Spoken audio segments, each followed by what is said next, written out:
bienvenidos a un capítulo más de Historias de Pánico. No salgan del salón, Guadalajara, 2007. Relato contado por Ana Lucía R. Yo tenía 14 años cuando pasó lo que te voy a contar. Jamás lo he podido olvidar. Aunque ya pasaron más de 15 años, aún puedo escuchar esa voz cada vez que sueño con ese día. Esa voz que nos dijo que no saliéramos. Todo pasó en la secundaria donde estudiaba, en Guadalajara. Se llamaba Secundaria Técnica número 42. A diferencia de las demás escuelas, esta tenía un edificio más viejo al fondo del plantel, donde antes daban clases de costura y electricidad. Ya casi nadie lo usaba, excepto para guardar pupitres rotos o exámenes viejos. Pero en el segundo piso había un salón que todavía estaba en condiciones. Ahí fue donde todo ocurrió. Yo era parte de un grupito de 5, Cecilia, Rubén, Daniel, Brenda y yo. Éramos bien unidos.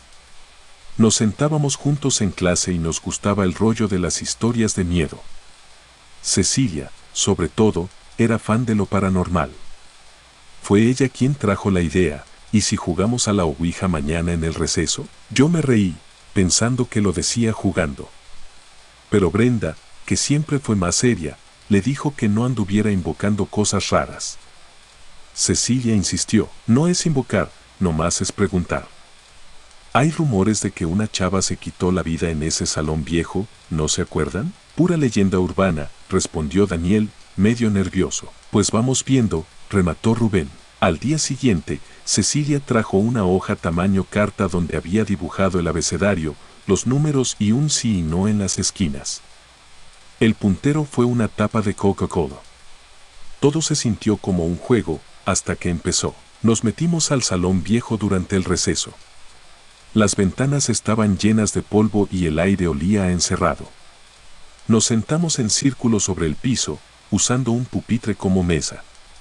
Cecilia puso la hoja y la tapa en medio. Todos pongan un dedo, ordenó. No presionen, solo déjenlo caer suave. Así lo hicimos. Al principio fue puro silencio. Rubén se rió y preguntó, ¿hay alguien aquí? Nada, ¿nos estás viendo? Añadió Cecilia, y ahí fue cuando empezó a moverse. Al principio pensé que era Cecilia, pero todos teníamos un solo dedo tocando la tapa. La tapa se fue lentamente hacia el sí. ¿Qué quieres?, preguntó Daniel. La tapa se quedó inmóvil. Pero luego se deslizó, letra por letra, deletreando. ¿Por qué regresaron? Se nos fue la sangre al piso. Nos miramos entre todos sin saber si alguien estaba jugando una broma pesada. Pero nadie tenía cara de estar bromeando. ¿Quién eres?, preguntó Brenda con voz temblorosa. La tapa giró despacio y luego deletreó. No salgan. En ese instante, sonó la campana del fin del receso. Intentamos recoger todo de inmediato. Cecilia agarró la hoja, Rubén la tapa, y yo fui a abrir la puerta, pero no se movía. Le giré el picaporte varias veces. Nada, está trabada, grité. Daniel se acercó y lo intentó con más fuerza. Tampoco pudo. La empujó, la pateó, no se abría. Parecía sellada. Las ventanas estaban cerradas con una rejilla oxidada que nadie había tocado en años. Estábamos atrapados. ¡Auxilio! ¡Abran!, gritó Cecilia mientras golpeaba la puerta. Profe. ¡Ayuda! Brenda comenzó a llorar. Y entonces fue cuando el ambiente se volvió extraño. El salón ya no olía solo a humedad, sino a algo más denso, como azufre. Se hizo un silencio muy raro, como si el mundo exterior se hubiera apagado. Rubén palideció y dijo, ¿escucharon eso? Nadie respondió. Pero yo también lo escuché. Era como un susurro, pero que no venía de ningún lado en particular. No se entendían las palabras, pero sonaba mal. Cecilia se quedó paralizada. Empezó a mirar hacia un rincón del salón y murmuró, ahí está parada. ¿Quién?, preguntó Daniel. Y en ese momento, Cecilia se cayó de espaldas, comenzó a convulsionar. Su cuerpo se arqueaba de forma inhumana. Los ojos en blanco. espuma en la boca. Brenda gritó tan fuerte que me dolieron los oídos. Rubén y Daniel intentaban detener a Cecilia, pero su cuerpo era demasiado fuerte. Como si no fuera ella. Yo me quedé paralizada, sin saber qué hacer. Recé como nunca. Abran la puerta, por favor. Nos vamos a morir aquí. Grité, y de pronto, se abrió, como si alguien hubiera girado la perilla desde fuera sin esfuerzo. Un prefecto, el señor Omar, estaba ahí con cara de susto. ¿Qué están haciendo aquí?, nos gritó. Daniel y Rubén cargaron a Cecilia, que seguía temblando, y salimos corriendo del salón. El prefecto llamó a una ambulancia. Nos llevaron a dirección y más tarde a declarar, pero cuando quisimos contar lo que había pasado, nadie nos creyó. Dijeron que probablemente fue un ataque epiléptico, que la puerta se trabó por lo vieja, que estábamos sugestionados, pero lo raro fue que cuando intentaron entrar al salón de nuevo, al día siguiente, la puerta ya no abría. Ni siquiera con la llave del director. Tuvieron que clausurarlo. Le pusieron una cadena y un candado grueso, como si intentaran sellar algo que no debía salir. Cecilia estuvo en observación médica por varios días. Los doctores no encontraron explicación.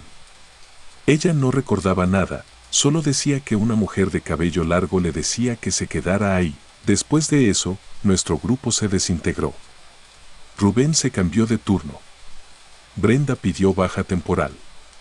Daniel se volvió muy callado. Y yo dejé de reírme en clase. Cada vez que pasaba cerca de ese edificio viejo, sentía que algo me observaba por la rendija de la puerta clausurada. Jamás volvimos a hablar del tema. Nadie en la escuela quiso tocarlo. Pero los rumores crecieron.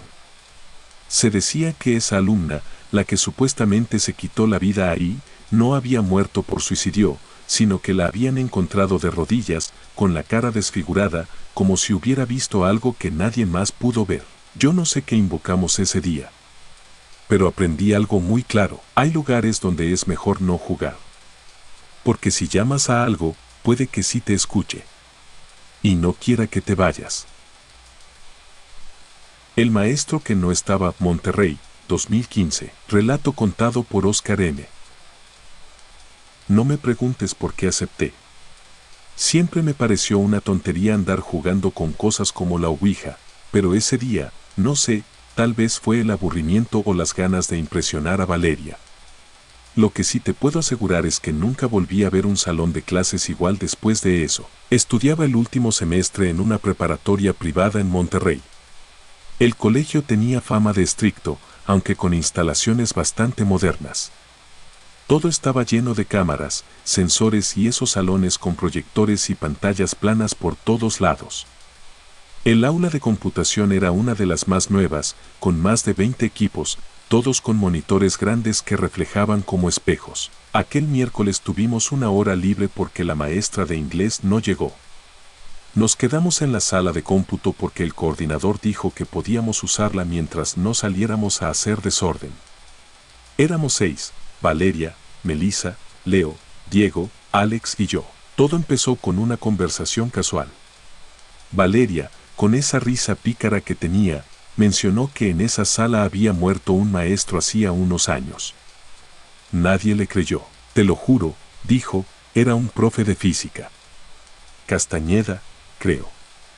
Le dio un infarto en plena clase. Hay gente que dice que todavía se aparece aquí. Leo se rió. ¿Y cómo sabes eso? ¿Te lo contó el fantasma? Valeria lo ignoró y se puso a buscar en su mochila. Sacó una hoja doblada y una tapa de plástico. Por si las dudas, me traje esto. ¿Qué es eso?, preguntó Diego. Una ouija improvisada. Solo es para pasar el rato, no sean miedosos. Yo dudé, pero los demás comenzaron a acercarse. Alex fue el primero en poner el dedo sobre la tapa, luego Valeria, y así hasta que todos teníamos una encima. Yo lo hice por compromiso. Melissa apagó las luces del salón. Solo quedó la luz tenue de los monitores en modo reposo. ¿Hay alguien aquí con nosotros?, preguntó Valeria. Nada. ¿Alguien quiere comunicarse? Pasaron unos segundos y la tapa se movió. Muy lento. hacia la palabra sí. Nos quedamos callados. ¿Quién eres?, preguntó Leo. La tapa se deslizó formando el apellido, Castañeda. Nos miramos todos. Nadie dijo nada.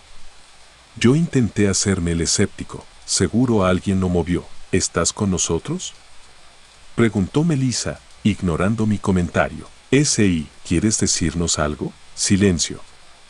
La tapa no se movió más.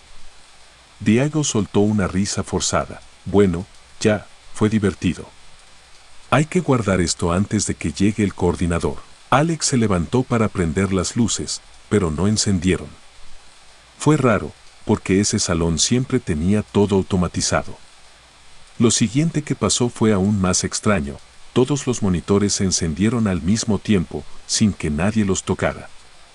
Solo mostraban la pantalla negra del sistema operativo, pero lo perturbador fue que en todo se reflejaba algo que no estaba allí. Una figura, alta, con bata blanca, parada justo detrás de nosotros. Me di la vuelta de golpe. ¿Nadie lo vieron?, preguntó Valeria, con la voz apenas audible. Díganme que fue una broma, dijo Melissa. Nos acercamos a una de las pantallas. El reflejo seguía ahí, pero nosotros no veíamos a nadie físicamente. Era como si la figura solo existiera en el reflejo. De pronto, todos los monitores comenzaron a parpadear, como si tuvieran interferencia. Se apagaban y prendían. Uno incluso mostró por un instante lo que parecía una sala antigua, con pupitres de madera. No era nuestra sala. No era nada de lo que conocíamos. Vámonos ya, gritó Leo, pero al intentar abrir la puerta, estaba cerrada. No con seguro. Como si algo la estuviera sosteniendo desde fuera. Diego golpeaba con el puño. Melissa lloraba. Alex repetía que todo era culpa de la ouija. Yo me acerqué a desconectar uno de los equipos, buscando alguna lógica, y vi el reflejo una vez más. Esta vez, el hombre con bata blanca me miraba directo. No su reflejo. Su rostro. Tenía los ojos negros, como hundidos, y una expresión neutral, como si no sintiera nada, y entonces habló. No lo escuchamos con los oídos. Fue como si su voz se colara dentro de nuestras cabezas. No debieron llamarme. Todos dimos un paso atrás. De repente, la puerta se abrió sola. Sin fuerza. Sin ruido. Como si se hubiera rendido. Corrimos. Afuera, el prefecto nos esperaba con cara de confusión. ¿Qué hacían ahí? Los estaba viendo en el monitor. ¿Quién era el adulto que estaba con ustedes? ¿Cuál adulto?, preguntó Valeria, todavía temblando. El de la bata. Estaba parado junto a ustedes. Lo vi clarito desde la oficina de seguridad. Hasta pensé que habían llamado a algún maestro. Fuimos directo con la directora. Nos pidió que explicáramos lo sucedido. Valeria habló. Le contó todo. La ouija. La figura. Las pantallas. Todo. La directora frunció los labios, se quedó callada y luego dijo: no quiero que nadie vuelva a entrar solo a ese salón. Vamos a borrar las grabaciones. Esto no debe salir de aquí. Eso fue lo más inquietante. No que nos regañaran, ni que nos suspendieran, sino su expresión. Como si ella ya supiera algo. Como si eso ya hubiera pasado antes. Nunca nos mostraron el video. Pero el prefecto nos confesó semanas después que lo vio completo. En él, aparece un hombre de bata blanca parado inmóvil por varios minutos al lado de nosotros. Luego se va caminando, pero no hacia la puerta. Se desvanece. Yo terminé el semestre como pude. A veces veía algo moverse en el reflejo de las ventanas. No sabía si era paranoia o si me había quedado con algo pegado de ese día. Hoy ya soy adulto. Me mudé de ciudad. Pero aún tengo pesadillas con ese reflejo. Con ese rostro vacío mirándome desde una pantalla. Y cada vez que alguien me menciona la palabra ouija, siento que algo invisible se queda esperando que vuelva a intentarlo. La niña del baño, Puebla, 2003. Relato contado por Santiago G. Cuando pasó, yo tenía 11 años y cursaba sexto de primaria. Nadie me creyó. ni mis papás, ni los maestros. Solo 2 personas me dijeron que sabían exactamente de lo que hablaba, David y Julián, mis amigos de toda la infancia. Y es que ellos también estuvieron ahí, ese día en que decidimos jugar a la ouija en los baños del segundo piso. Estudiábamos en una primaria pública del centro de Puebla. El edificio tenía más de 50 años, de esos que crujen cuando alguien corre, con pasillos largos y salones con techos altos. Pero lo más raro de la escuela eran los baños del segundo piso. Todos sabíamos que algo pasaba ahí. Desde primero se decía que en ese baño se aparecía una niña. Una que murió ahí adentro, según los rumores, cuando se resbaló en el lavamanos y se golpeó la cabeza. Algunos aseguraban que todavía se escuchaba cómo lloraba o que el espejo se empañaba cuando no había vapor. Yo nunca vi nada hasta que quise ver. Todo comenzó un miércoles por la tarde, durante la clase de educación física. A los 3 no nos gustaba correr, así que fingimos que nos sentíamos mal y pedimos quedarnos en el edificio. La maestra nos dejó, confiando en que no haríamos travesuras. Grave error. Julián fue quien propuso la idea. Tengo una ouija, dijo con voz baja. La hizo mi primo. Es con lápiz y papel, pero sí funciona. Yo me reí. ¿Y qué se supone que vamos a hacer con eso? Preguntar.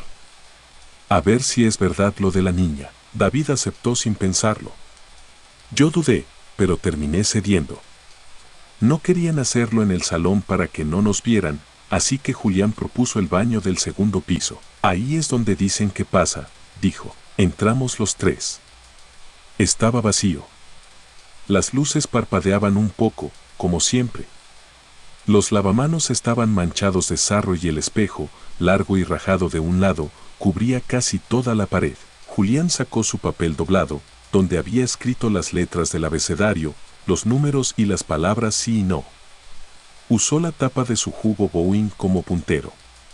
Nos arrodillamos junto a uno de los lavamanos y pusimos los dedos. ¿Hay alguien aquí?, preguntó Julián. Nada. ¿Alguien quiere hablar con nosotros? La tapa se movió. Lento. Despacio. Apuntó así. Nos miramos sin hablar. David sonrió, nervioso. ¿Quién eres? Las letras comenzaron a formarse una a una formando la palabra. Luz. ¿Luz?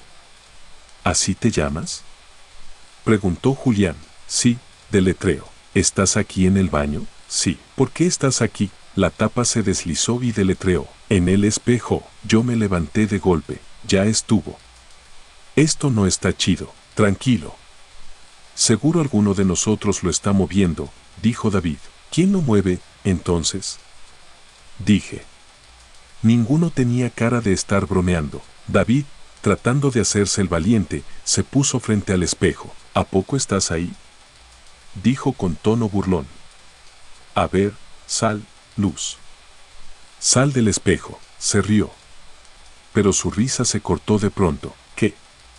¿Vieron eso? ¿Qué cosa?, preguntamos Julián y yo. Vi algo en la esquina del espejo.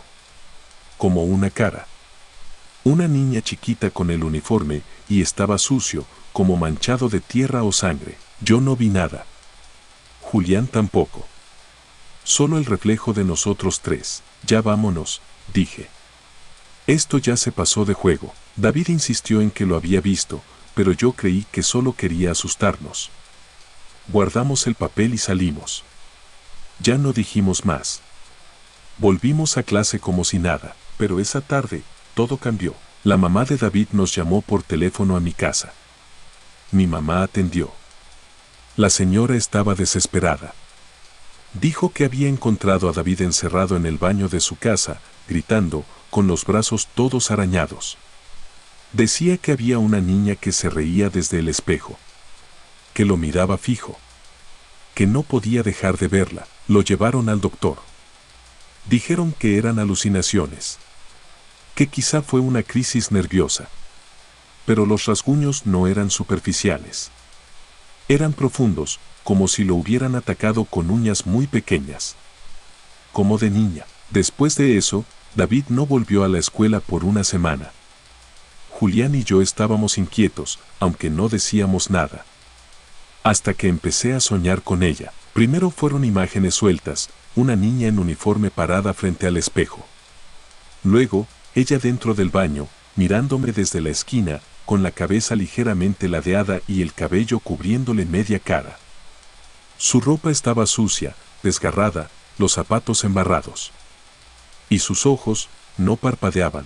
Julián confesó que también había tenido esos sueños. Coincidían. Volvimos al baño del segundo piso. Esta vez, solo para asegurarnos de que no había nada. Era viernes. El espejo seguía ahí, rajado. Pero algo nos llamó la atención, el vidrio estaba empañado. Todo el centro cubierto de vaho. No hacía calor. No había nadie que se estuviera lavando las manos.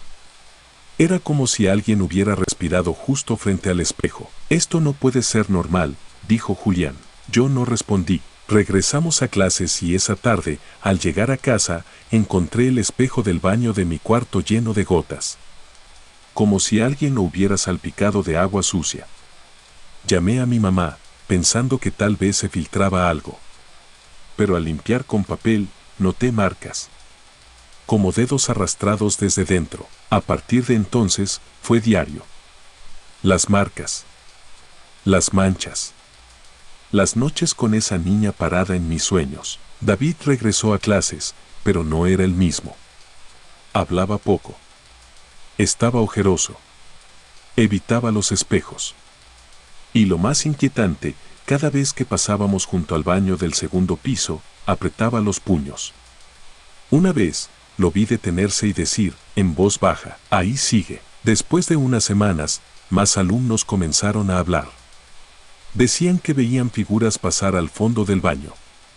Otros aseguraban que se escuchaba una risa infantil cuando no había nadie. Un día, una niña de cuarto grado salió corriendo llorando, diciendo que en el espejo alguien le dijo, no mires atrás. Los profesores decidieron clausurar el baño temporalmente.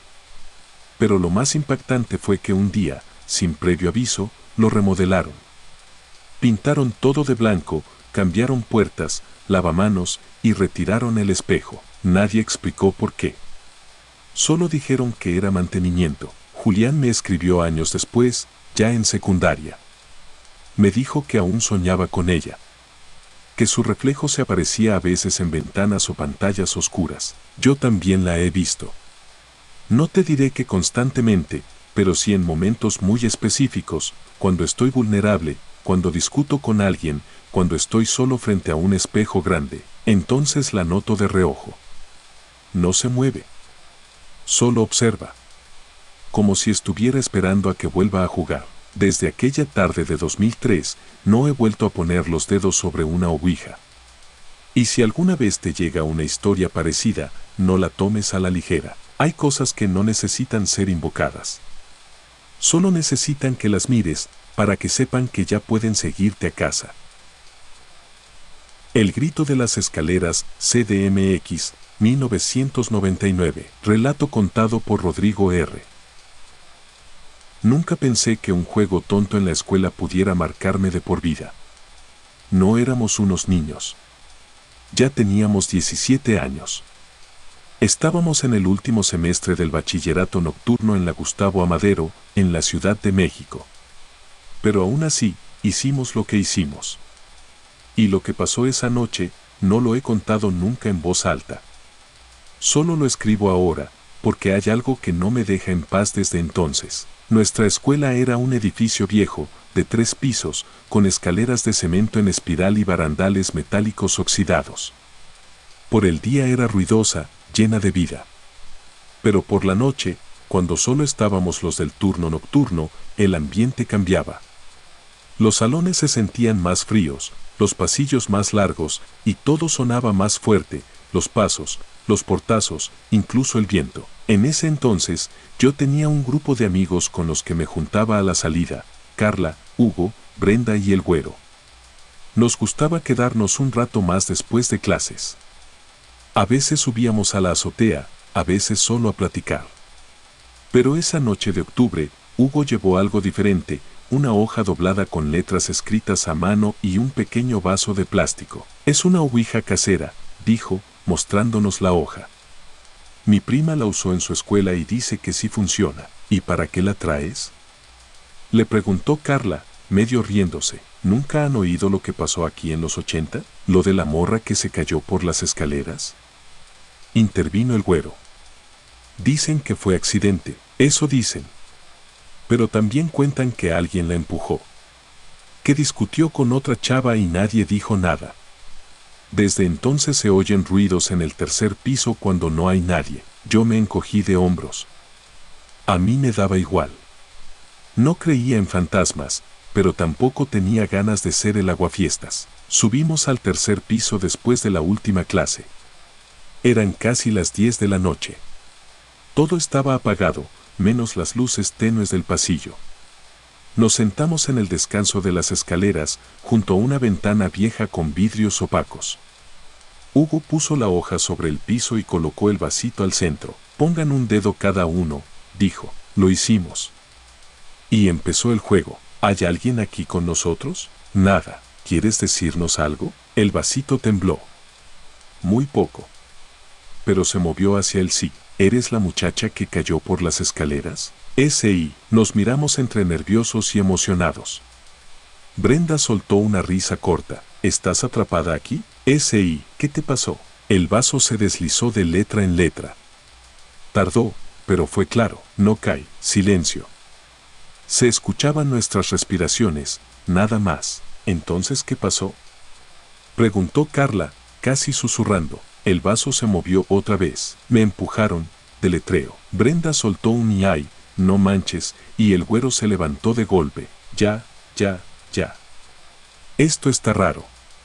Mejor vámonos. Pero en ese instante, se escuchó un grito, fuerte, largo, femenino, desde las escaleras de abajo, como si alguien se hubiera caído. O como si alguien gritara justo antes de caer. Brenda gritó. Carla se tapó la boca. El vaso salió volando solo, como si algo lo hubiera aventado. El güero bajó corriendo los escalones. Yo fui tras él. No había nadie. Ningún prefecto. Ningún alumno. Todo estaba vacío. Cuando regresamos al descanso, Hugo estaba tirado. Su cuerpo convulsionaba como si hubiera tenido un ataque. Carla y Brenda lloraban, sin saber qué hacer. Lo levantamos como pudimos. Estaba inconsciente. La rodilla raspada, la frente sudada y una expresión rara en la cara. Como si hubiera visto algo que lo paralizó. Llamamos a un maestro de guardia. Llevamos a Hugo a la enfermería y luego a su casa. Al despertar, no recordaba nada. Solo dijo que tenía la mente en blanco desde que el vaso deletreó me empujaron. Al día siguiente, nos citaron a dirección. Nos preguntaron si habíamos hecho algún tipo de ritual. Dijimos que no. Solo que habíamos estado platicando. Pero uno de los intendentes nos vio desde lejos y escuchó el grito. Dijo que pensó que era una pelea, y por eso avisó. Nunca se supo qué fue ese grito. Nadie lo explicó. No había nadie en el segundo piso en ese momento. Tampoco hubo cámaras en esa zona. Pero desde ese día, comenzaron a pasar cosas. Varios alumnos empezaron a decir que oían pasos por las escaleras cuando ya no había nadie. Otros decían que se sentía una brisa helada al subir al tercer piso, incluso en pleno calor. Una vez, un maestro del turno nocturno juró ver a una alumna parada en el último escalón, con el uniforme de los años 80, falda larga y suéter rojo. Dijo que le sonrió, y luego desapareció cuando parpadeó. Nadie volvió a usar ese descanso para descansar. Lo clausuraron un mes después, con una cadenita de esas simbólicas, pero todos sabíamos por qué era. Lo que más me inquieta es lo que dijo Hugo tiempo después, cuando por fin pudo hablar bien del tema. Antes de desmayarme, vi a alguien. Una chava, parada en el escalón de arriba. Me miró y me dijo ahora tú lo sabes. Desde entonces, cada vez que paso por escaleras de concreto mal iluminadas, siento como si algo me vigilara desde el descanso. Como si alguien más supiera que yo estuve ahí esa noche. Que la escuché. Que sé su nombre. Y lo peor de todo es que a veces, cuando estoy solo en casa y bajo las escaleras, llego a escuchar unos pasos detrás de mí, rápidos, como si alguien viniera corriendo. Nunca volteo, porque tengo miedo de ver que alguien va a empujarme. No era para ustedes, Oaxaca, 2011. Relato contado por Camila L. Ese año, mi vida cambió. Fue en 2011, cuando cursaba segundo de secundaria en una técnica de Oaxaca, una de esas escuelas amplias, con talleres de mecánica, carpintería y una biblioteca enorme que casi nadie usaba. Ahí empezó todo.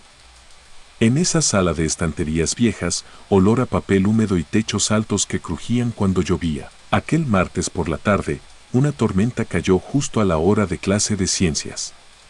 El maestro no llegó, así que nos dividieron por grupos y a unas cuantas nos mandaron a la biblioteca a leer algo.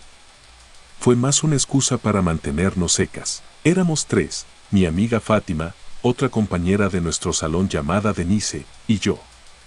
Apenas entramos, Fátima sacó una hoja de su mochila. ¿Recuerdan lo que les dije? La ouija que hizo mi prima. ¿Aquí?, preguntó Denise. ¿En serio? Es el mejor lugar, respondió ella. Está vacío, da miedo y nadie nos va a interrumpir. Me costó aceptar. Siempre he sido más escéptica que mis amigas, pero esa tarde me sentía rara. Como si algo sí pudiera pasar. Nos metimos al fondo de la biblioteca. El ruido de la lluvia golpeando el techo hacía difícil escuchar. Colocamos la hoja sobre una mesa, junto con una ficha de dominó que usaríamos como puntero. Pusimos un dedo cada una. ¿Hay alguien aquí que quiera hablar?, preguntó Fátima. Nada. Denise preguntó otra vez. El puntero se movió. Lento. Se detuvo en sí. Nos miramos sin decir nada. Fátima respiró profundo. ¿Cómo te llamas? Silencio. ¿Quieres decirnos algo? Entonces la ficha se deslizó a una sola palabra escrita en la parte superior de la hoja. Deténganse. Fue como si el aire se hiciera más denso. No sé cómo explicarlo. No sentí frío, ni calor, pero algo cambió. Como si la biblioteca ya no fuera solo un lugar lleno de libros. ¿Estás enojado?, preguntó Denise. El puntero no se movió más. En ese momento, la puerta de la biblioteca se abrió de golpe. Era la señora Leticia, la bibliotecaria. ¿Qué hacen ahí? ¿Por qué tiraron todo eso? Nos levantamos. No entendíamos de qué hablaba. Pero al mirar alrededor, vimos al menos 10 libros en el suelo. Y no estaban caídos al azar, formaban una cruz. No solo en forma de cruz, estaban perfectamente alineados. Como si alguien los hubiera colocado con cuidado. Nosotras no los habíamos tocado. Nosotras no fuimos, le dijo Fátima. ¿Cómo no? Si no hay nadie más. Nos gritó, nerviosa. Nos obligaron a recoger todo, a guardar la hoja y a salir. No nos castigaron, pero la mirada de la señora Leticia nos siguió durante días. Como si supiera que habíamos hecho algo mal. Como si tuviéramos algo pegado a nosotras. Esa misma noche empecé a tener pesadillas. Primero fue solo una, alguien parado junto a mi cama, en la oscuridad. No lo veía claramente, pero sabía que me observaba. Al despertar, sentía que había alguien más en el cuarto. El jueves, Fátima no fue a la escuela. Tampoco el viernes. Denise dijo que su mamá la había llevado a ver a una psicóloga porque no dormía. Decía que una voz le hablaba al oído todas las noches. Siempre lo mismo, no era para ustedes. Yo aún no entendía lo que significaba. Pero ese fin de semana empecé a oírlo también. No como en una pesadilla. Lo escuchaba despierta. Justo antes de dormir, cuando todo estaba en silencio. Un susurro pegado al oído, como si alguien estuviera acostado detrás de mí. No era para ustedes, le conté a mi mamá. Me dijo que ya no viera cosas de miedo. Pero no veía nada. Ni películas. Ni videos. Lo que me pasaba no venía de fuera. Fátima regresó a clases el lunes, pálida, con los ojos hundidos. No habló mucho. Solo nos dijo algo. Ya no está solo en los sueños. Lo veo despierta. En los espejos, en las ventanas. Tiene los ojos como sangre coagulada. Solo se para. No dice nada. Pero sé que no vino por mí. Vino por otra persona. Denise dejó de ir al colegio. Nunca más volvió. Solo supe que la cambiaron de escuela y que su mamá pidió una bendición para su casa. Yo traté de hacer mi vida normal, pero cada noche empeoraba. La figura empezó a aparecer. Parada junto a mi closet. Luego más cerca. Nunca se movía. Nunca caminaba. Solo se acercaba cada noche un poco más. Hasta que un día la vi a los pies de mi cama. Intenté cerrar los ojos. Pensar que dormía. Pero entonces escuché algo, pasos. Pasos sobre los libros. Como si alguien caminara descalzo sobre una pila de hojas y madera. No dormí esa noche. Ni muchas otras. Volvimos a entrar a la biblioteca semanas después, con el maestro. Yo no quería. Ni siquiera me acerqué al fondo. Pero alcancé a ver algo, en la estantería más alejada, donde habíamos estado, había una grieta en la pared. Pequeña, como de humedad. Pero tenía forma de cruz invertida. Nadie la había visto antes. Ese mismo día, la señora Leticia renunció. Dijo que escuchaba los estantes moverse cuando no había nadie. Que una vez encontró un libro con todas las páginas arrancadas menos una. Esa página decía, la sangre llama a la sangre. La dirección mandó pintar la biblioteca. Cambiaron los muebles. Pero nunca más permitieron que los alumnos estuvieran solos ahí. Yo tardé años en superar eso. Aún me cuesta hablarlo. Siento que al contarlo, alguien lo escucha. Que en algún lugar, esa cosa, lo que sea que contactamos, sigue buscando a quien realmente iba dirigido ese mensaje. A veces, cuando estoy sola en casa, escucho cómo se cae un libro al suelo. Bajo a ver y no hay nada. Pero me acerco, me asomo al reflejo del televisor apagado, y ahí está. Parado. Observando. Sin decir nada, y entonces, sin voz, en mi mente, escucho otra vez. No era para ustedes, pero ya es tarde. El maestro que nunca se fue, Chihuahua, 2004. Relato contado por Emiliano S. La primera vez que escuché su nombre fue durante un juego. Un juego que nunca debimos empezar. Cursaba segundo de secundaria en una escuela pública de Chihuahua, y como era común en esas épocas, las tardes de otoño eran más frías y tranquilas. El edificio era de los años 70, con techos altos, salones de puertas de metal y pizarrones verdes que ya estaban opacos de tanto uso. El salón 2B era el que siempre se sentía distinto. No sabíamos por qué, pero cuando no había nadie, ese lugar parecía retener algo en el aire. Como si no le gustara quedarse solo. Fue un viernes después de clases cuando se nos ocurrió quedarnos un rato más. Éramos 4, Diana, Cristian, Gerardo y yo. Los maestros tenían una junta y nos dejaron salir temprano. Pero Cristian venía con una idea bajo la manga. Había traído una hoja con letras dibujadas, los números y un par de palabras escritas en marcador rojo. Sí y no. Es una ouija, nos dijo, como si nos estuviera enseñando un tesoro. Mi hermana la usó con sus amigas y dicen que sí funciona. ¿Aquí?, preguntó Diana, riéndose. ¿No deberíamos hacer eso en la casa de alguien? Precisamente aquí. ¿No dicen que en el 2B se murió un profe hace mucho? Gerardo levantó la ceja. Eso lo inventó tu primo para asustarnos. ¿Y si no?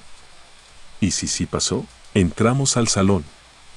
Afuera, ya se sentía el viento helado colarse por las rendijas. El edificio estaba casi vacío. Solo se oían voces lejanas en la dirección. Cerramos la puerta y nos sentamos alrededor de la hoja que Cristian colocó sobre un pupitre. Usó una tapa de refresco como puntero. Todos pusimos un dedo, algo escépticos pero también nerviosos. ¿Hay alguien aquí con nosotros?, preguntó Diana. Nada. ¿Alguien quiere hablar?, insistió Cristian. La tapa tembló. Luego se deslizó lentamente hacia el sí. Nos miramos. Nadie dijo nada. Gerardo empezó a reírse, como si no quisiera admitir que algo estaba pasando. ¿Cómo te llamas?, dije yo, con la voz un poco baja. El puntero se movió letra por letra, formando el nombre, Héctor. ¿Eres el profesor que murió aquí?, preguntó Cristian. Sí, deletreo. ¿Y qué haces aquí todavía? La tapa pareció quedarse inmóvil por un momento. Luego se deslizó lentamente hacia el borde del papel, donde no había nada escrito. Como si quisiera salirse del tablero. ¿Das clases desde el más allá o qué?, bromeó Gerardo, riéndose. Y ahí fue cuando la tapa se movió de golpe. Se deslizó con fuerza y cayó al piso. Todos nos levantamos sobresaltados. Ya estuvo, dijo Diana, tomando su mochila. Esto se sintió raro. Seguro fue Cristian quien lo empujó, agregó Gerardo, aunque su risa ya no tenía la misma confianza. Nos fuimos sin recoger la hoja. La dejamos ahí, sobre el pupitre.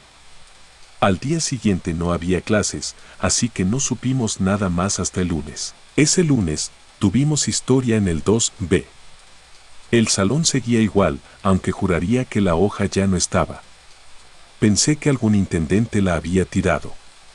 Me senté en mi lugar de siempre, en la tercera fila. La clase empezó normal. La maestra hablaba sobre la Revolución Mexicana, cuando de pronto, el pizarrón comenzó a crujir. Primero fue un chirrido bajo. Luego un golpe seco. Todos la miramos, y antes de que alguien pudiera reaccionar, el pizarrón entero se soltó del marco y cayó al suelo con fuerza. Los chicos del frente gritaron. Algunos se pararon. La maestra se tapó la boca, sorprendida, pero lo más impactante no fue el ruido. Fue lo que quedó al descubierto. En la pared detrás del pizarrón, cubierta por décadas de polvo, había una inscripción escrita con marcador negro, ya deslavado, pero aún visible. Aquí sigo. Profesor H.R. El salón quedó en completo silencio. La maestra nos sacó y mandó llamar al director. Mandaron cerrar el aula hasta nuevo aviso. Todos hablaban de eso. Decían que era una broma, una coincidencia, pero los cuatro sabíamos que no. No era casualidad. Esa noche, Cristian me llamó. Me juró que soñó con un hombre de camisa blanca y lentes gruesos, parado frente al pizarrón, escribiendo su nombre una y otra vez.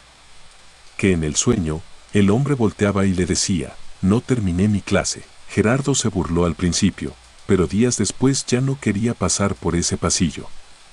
Diana, en cambio, comenzó a ponerse más callada. Un jueves faltó. El lunes regresó y me dijo algo que me dejó sin palabras. Lo vi. En mi cuarto. Parado al lado de mi escritorio. Me preguntó si había hecho la tarea. Los sueños se volvieron recurrentes. Yo también lo vi. No con claridad, pero lo sentía. A veces abría los ojos en la madrugada y me parecía ver una silueta con corbata, de pie frente a mi puerta. La escuela mandó cubrir la inscripción. Pusieron un pizarrón nuevo. Pero algo seguía ahí. Las luces parpadeaban en el 2B aunque no hubiera nadie. Una alumna dijo que durante un examen escuchó como alguien escribía con gis en el pizarrón, pero no había ningún maestro. Meses después, en la ceremonia de fin de curso, la directora mencionó por accidente un nombre que a todos nos dejó fríos. Gracias a todos los docentes por su apoyo este ciclo. También al profesor Héctor Rodríguez, digo, a todos los profesores. Alguien se le acercó y le dijo algo al oído. La directora se corrigió, perdón. El profesor Rodríguez fue parte de la plantilla hace muchos años. A mí me dio por investigar. En la biblioteca encontré un anuario de 1990. Y ahí estaba, profesor Héctor Rodríguez. Historia. Segundo grado. Salón 2B. Falleció en 1991, según me dijo una maestra jubilada.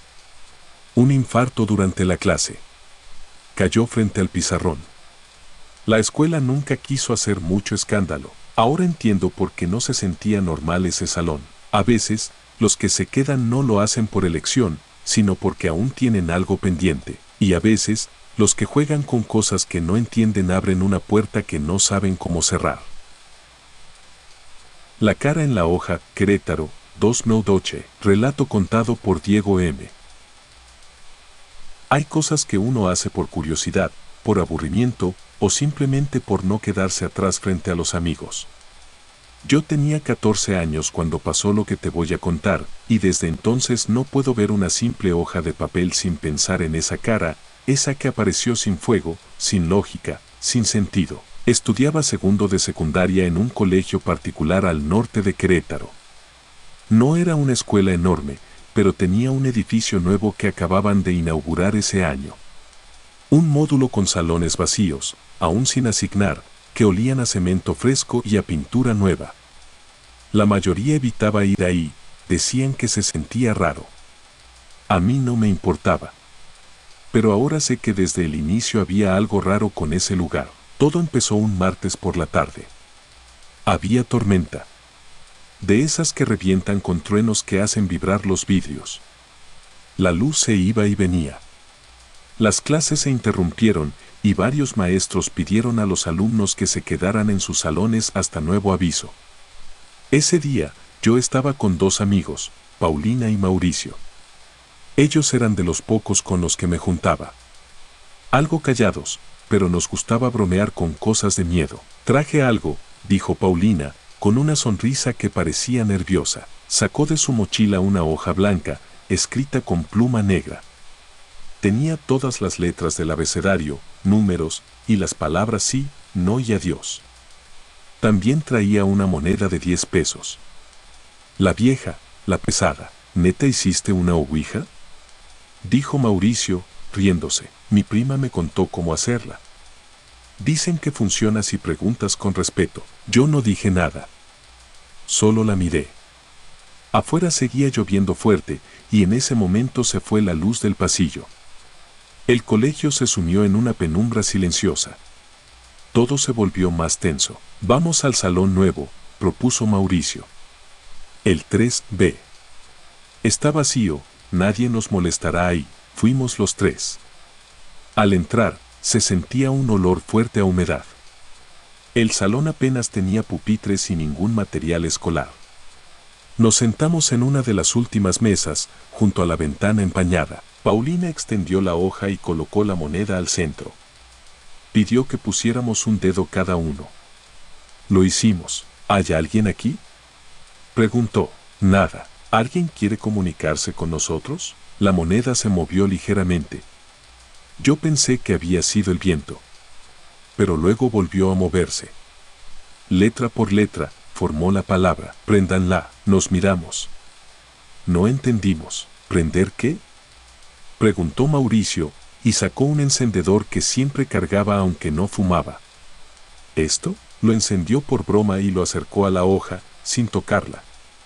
Solo lo sostuvo a unos centímetros, riéndose. Entonces pasó. La hoja empezó a humear.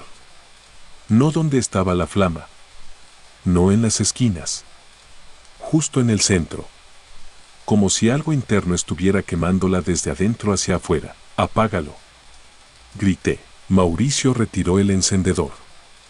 La hoja ya no tenía contacto con nada, pero seguía echando humo. La moneda comenzó a vibrar y se volvió tan roja que tuvimos que quitar los dedos. Paulina tiró la hoja al suelo y ahí fue cuando lo vimos. Una figura apareció en la parte central, quemada, como marcada con hierro caliente. Tenía forma de rostro. O algo parecido. 2 huecos negros donde debían ir los ojos. Una mueca abierta, sin labios, como si gritara en silencio. Pero lo peor era que no estaba completamente definida. Era como una cara que intentaba formarse, aún en el proceso de salir. Mauricio estaba paralizado. Paulina temblaba. Yo tomé la moneda y la tiré lejos. Estaba tan caliente que había dejado una marca en el pupitre. Un círculo perfecto. En ese momento, se encendieron las luces. Un rayo cayó cerca del colegio. Las alarmas contra incendios se activaron. Y la hoja dejó de humear. La directora llegó minutos después, alertada por el ruido. Vio la hoja en el suelo, la marca en el pupitre, la cara. Nos gritó. Nos sacó del salón. La hoja fue confiscada. Dijo que hablaría con nuestros padres. Pero jamás volvimos a verla. Lo extraño es que nadie fue castigado. Nadie nos habló después. Ni la directora, ni los prefectos. A los tres nos pareció raro. Como si quisieran ignorar lo que pasó. Tapar el asunto. Pasaron los días. Pero nada volvió a ser normal. Esa misma semana, Mauricio me confesó que soñaba con una figura parada en su recámara. Alta, estática, con los ojos hundidos. Paulina dejó de ir por un par de días. Al volver, dijo que alguien escribía en su espejo con vaho, cada mañana, una palabra distinta: vuelve, repite, aquí. Yo también comencé a sentir cosas. Al principio solo era incomodidad. Luego, empecé a ver la cara quemada en otras superficies. En la madera del escritorio. En el fondo del espejo. Hasta en la tapa del baño. Aparecía por segundos y desaparecía. Pero no era imaginación. A veces mi madre entraba al cuarto y me preguntaba por qué había dibujado cosas raras con ceniza. Yo no lo hacía. Un día, la directora nos llamó. Solo a nosotros tres.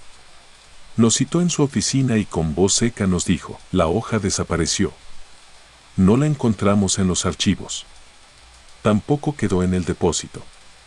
No sé quién se la llevó. Nos pidió que no comentáramos lo ocurrido con otros estudiantes. No queremos supersticiones en el colegio, dijo. Pero se notaba que tenía miedo. Esa noche, Paulina me llamó llorando. Me dijo que algo había entrado a su casa. Su madre vio marcas de quemaduras en la mesa del comedor. Nadie había encendido nada. Nadie fumaba. En medio de las marcas, otra vez, la forma. La cara. Mauricio empezó a faltar a clases. Su papá lo retiró sin dar muchas explicaciones. Yo lo vi por última vez desde el autobús escolar, parado afuera de una iglesia con los ojos llenos de sueño. A los pocos días, yo también dejé de ir. Mi mamá notó que no dormía, que hablaba solo. Me llevaron con un psicólogo. Luego con un padre. Luego con una señora que limpiaba con ramas de ruda, pero nunca funcionó del todo. Todavía tengo sueños donde la hoja sigue quemándose en mis manos. Donde la cara me observa desde una superficie blanca. Nunca habla. Solo me mira. Como si quisiera algo de mí. Como si me culpara por haberla liberado. Han pasado más de 10 años. Cambié de ciudad, de vida, de todo. Pero a veces, cuando estoy solo frente a una hoja de papel en blanco, veo como en el centro, justo donde empezamos el juego, comienza a oscurecerse, y escucho, muy cerca de mi oído, una palabra que no se borra nunca: préndanla. No están solos. San Luis Potosí, 2009. Relato contado por Jorge A. Nunca me ha gustado contar esto, porque aunque suene como uno de esos relatos de miedo que se cuentan en fogatas o en TikToks de terror, lo que vivimos fue real. Éramos 6, todos lo vimos, todos lo sentimos. Y desde ese día, nada fue igual para nosotros. No en esa prepa. No en ningún laboratorio. Todo ocurrió a finales de octubre de 2009. Estudiaba en una preparatoria de San Luis Potosí, una de esas con buena fama y laboratorios bien equipados. Nos tocaba hacer prácticas de química 2 veces por semana, en un salón largo, con estanterías llenas de frascos, tubos de ensayo, mecheros Bunsen y todos los químicos básicos del laboratorio. Ese día, nuestro maestro no llegó. Dijo por mensaje que se había enfermado. Como estábamos en cuarto semestre, ya nos conocían y nos dejaron trabajar solos, con supervisión mínima de un intendente que pasaba de vez en cuando a asomarse. Entonces, a alguien se le ocurrió la estupidez. ¿Y si hacemos la ouija?, dijo Fernanda. ¿Aquí?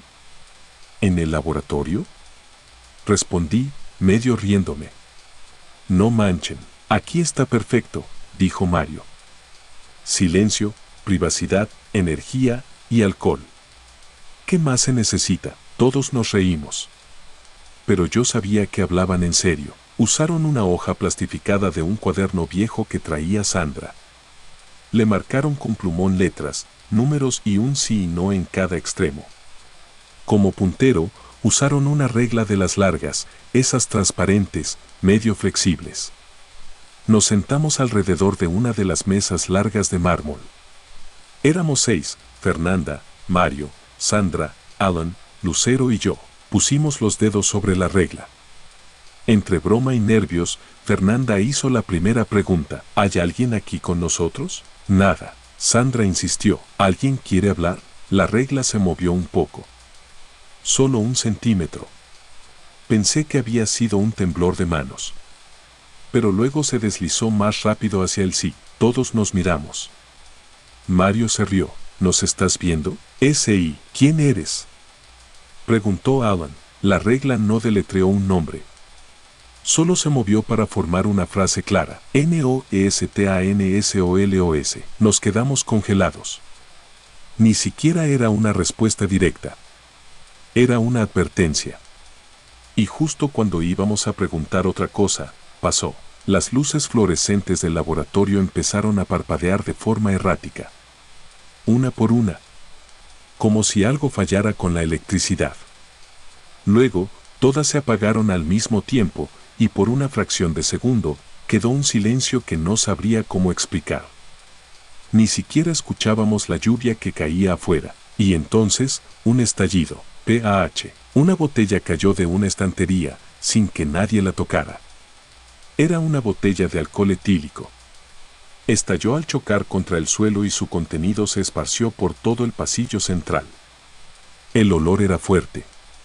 Las luces se encendieron de nuevo.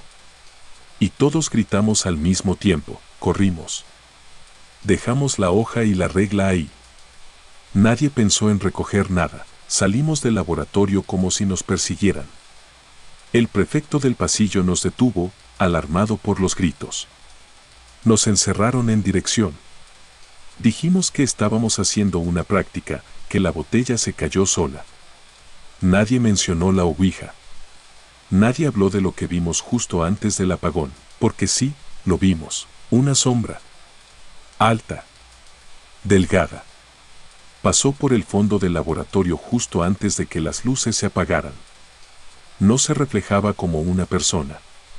Era como una silueta densa, sin forma exacta.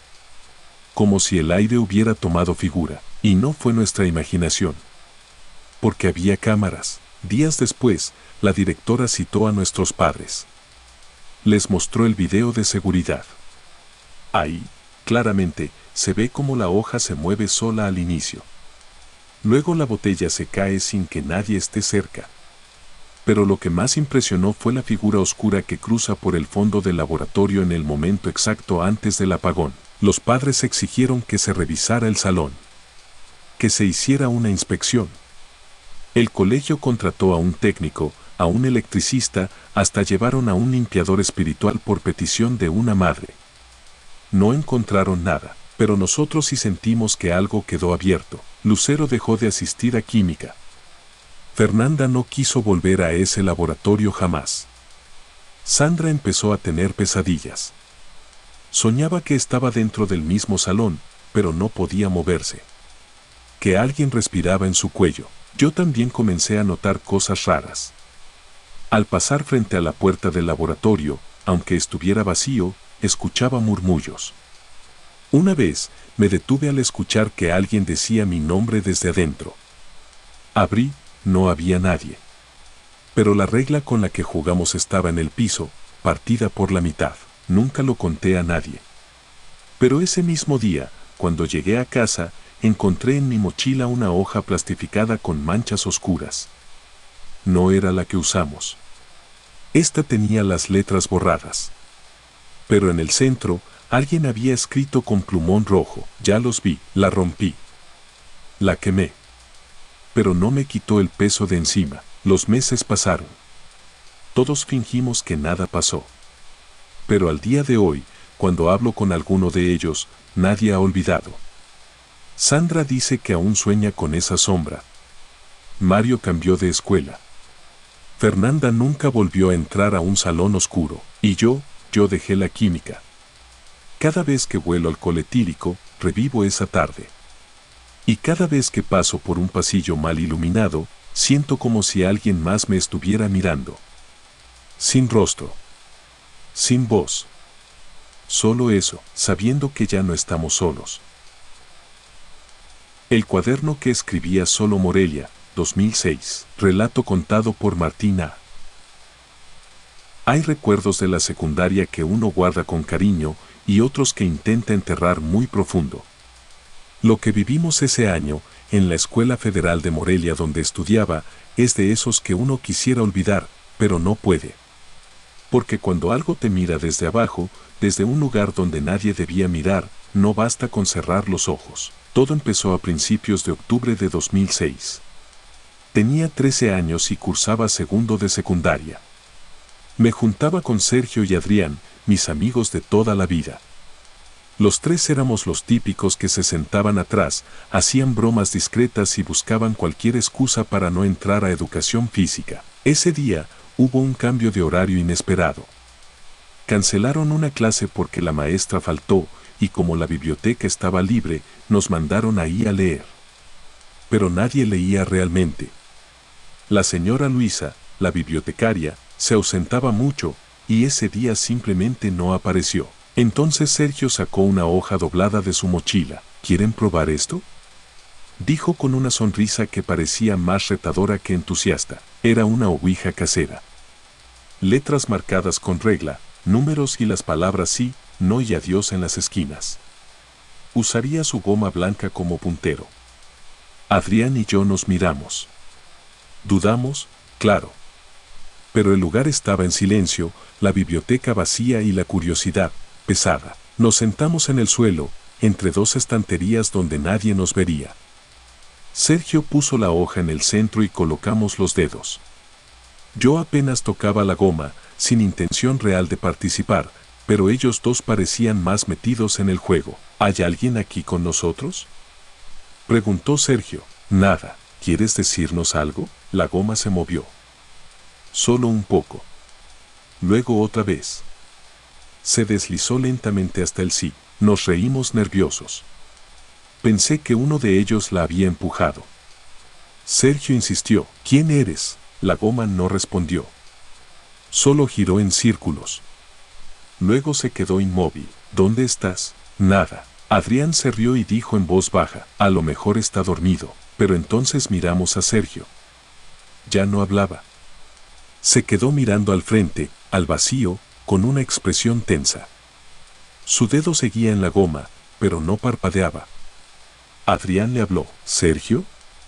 ¿Todo bien? Nada. Yo lo toqué en el brazo y reaccionó, como si despertara de un trance. ¿Qué? ¿Qué pasó? Te quedaste ido, le dije. ¿Ya se acabó?, preguntó él, confundido. Adrián y yo recogimos la hoja y la rompimos en partes. Nos dio mala espina. Sergio parecía estar bien, solo un poco confundido. Volvimos al salón como si nada. Al día siguiente, Sergio me mostró su cuaderno de historia. En las últimas hojas, las que se usan para rayones, había varias frases escritas. Con su letra, pero torcidas, desordenadas, como si las hubiera hecho rápido o sin querer. Las palabras no tenían coherencia al principio, pero al leer con calma, una frase se repetía. Está bajo el piso, y otras más raras. No lo despierten, no lo dejen salir. Ya sabe sus nombres. Nos asustamos. Sergio juró que no escribió nada de eso. Que él ni siquiera había usado esa parte del cuaderno. ¿Tú crees que fue ayer?, me preguntó. Yo no supe qué responder. Solo le dije que mejor lo arrancara y lo tirara. Pero no lo hizo. Guardó esas hojas y dijo que quería mostrárselas a alguien. Nunca supe a quién. Las semanas siguientes se sintieron distintas. La biblioteca se volvió un lugar incómodo. Incluso con la señora Luisa presente, varios alumnos decían que olía raro, como a tierra húmeda. Otros aseguraban que los libros de las últimas repisas se caían solos. Un viernes, Sergio no vino. Tampoco el lunes. Cuando regresó el martes, parecía distinto. Ojeroso. Más flaco. Me confesó algo que me dejó con la piel tensa durante días. Soñé con una puerta de madera bajo el piso. como en un sótano. Se movía, como si alguien rasguñara desde dentro. ¿Y qué hiciste? Nada. Solo lo escuchaba. Cada noche está más fuerte. Le dije que dejara de pensar en eso. Que todo había sido una tontería. Pero él solo me respondió, la goma con la que jugamos, ya no la tengo. Apareció en mi buró hace 2 noches. Y tenía tierra pegada, no supe qué decir. Yo también empecé a sentir cosas raras. Soñaba con estanterías. Con pasillos interminables. Con golpes secos, como si algo tratara de salir de un lugar muy profundo. Una semana después, el conserje encontró algo. Durante una reparación de cableado en la biblioteca, levantaron una parte del piso, cerca del rincón donde habíamos jugado. Había una cavidad pequeña, cubierta por una tapa de madera vieja, sellada con clavos oxidados. Dentro había cosas que nadie esperaba. Una muñeca de trapo con el rostro descosido, llena de tierra. Fotografías parcialmente quemadas, algunas tan viejas que ya estaban amarillas. Y en el centro, una cruz de madera rota, invertida. No era una casualidad. La cruz estaba clavada boca abajo en un montoncito de tierra compacta. Como si alguien hubiera querido sellar algo, el director mandó cerrar el área de inmediato. Dijo que era por riesgos estructurales. Pero los maestros sabían que era otra cosa. La señora Luisa pidió su cambio de sede. Varias alumnas aseguraron que vieron sombras entre los estantes. Sergio cambió por completo. Se volvió callado, retraído. Decía que escuchaba su nombre cada vez que pasaba frente a la biblioteca. Una vez lo encontré llorando en el patio. Me dijo, ya no rasguña, ahora golpea. Más fuerte. Cada noche, semanas después, su mamá pidió su traslado a otra secundaria. Adrián y yo nunca volvimos a hablar de lo que pasó. Ni de la hoja. Ni de la goma. Ni de las palabras en su cuaderno, pero yo sí las recuerdo. Cada una, y a veces, cuando estoy en silencio total, escucho en mi mente una sola frase, como si alguien la susurrara desde abajo. Está bajo el piso. Muchas gracias, te invito a suscribirte y darle like si quieres más historias.